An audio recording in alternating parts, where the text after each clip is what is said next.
ভারতের কাছে আছে এমন এক মিসাইল যেটা নিয়ে কিউরিয়াস গোটা বিশ্ব, নাম সূর্যা মিসাইল।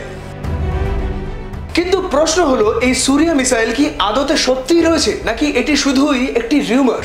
ডিআরডিওর অগ্নি সিরিজের যে মিসাইলগুলো রয়েছে, অগ্নি 5, অগ্নি প্রাইম, তার উপর বেস করে বলা যায় যে সূর্যা মিসাইল হতে পারে সেটারই নেক্সট জেনারেশন ভার্সন। নাম যখন সূর্যা তখন তার তেজও তো সেরকমই হবে, তাই না?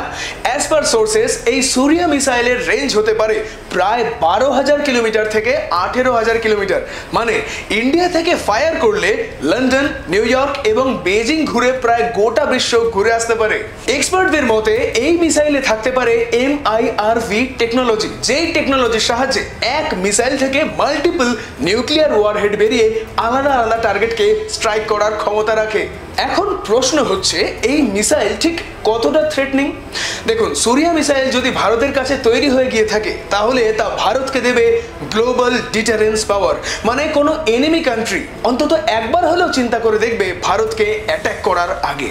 আর এবার সেই ডিআরডিওই তৈরি করতে চলেছে এমন এক ফাইটার জেট যা ভারতের ডিফেন্স টেকনোলজিতে অগ্রগতি ঘটাতে চলেছে, যেই ফাইটার জেটটি নিজেই উড়বে এবং নিজেই যুদ্ধ করবে।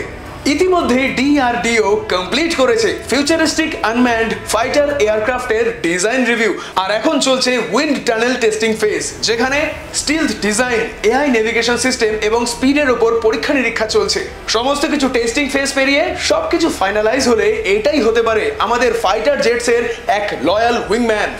মিসাইল টেকনোলজির দিক থেকে ভারত যেভাবে অগ্রগতি লাভ করছে তাতে একটাই কথা স্পষ্ট, যে আমরা কোনো দেশের বিরুদ্ধে নই, কিন্তু প্রয়োজন পড়লে আমরাও পাল্টা জবাব দেওয়ার ক্ষমতা রাখি। ভিডিওটি ভালো লেগে থাকলে লাইক করবেন, শেয়ার করবেন, আর এরকম ইনফরমেটিভ ভিডিওস দেখার জন্য সাবস্ক্রাইব করবেন অপটেজ মিডিয়ার ইউটিউব চ্যানেল।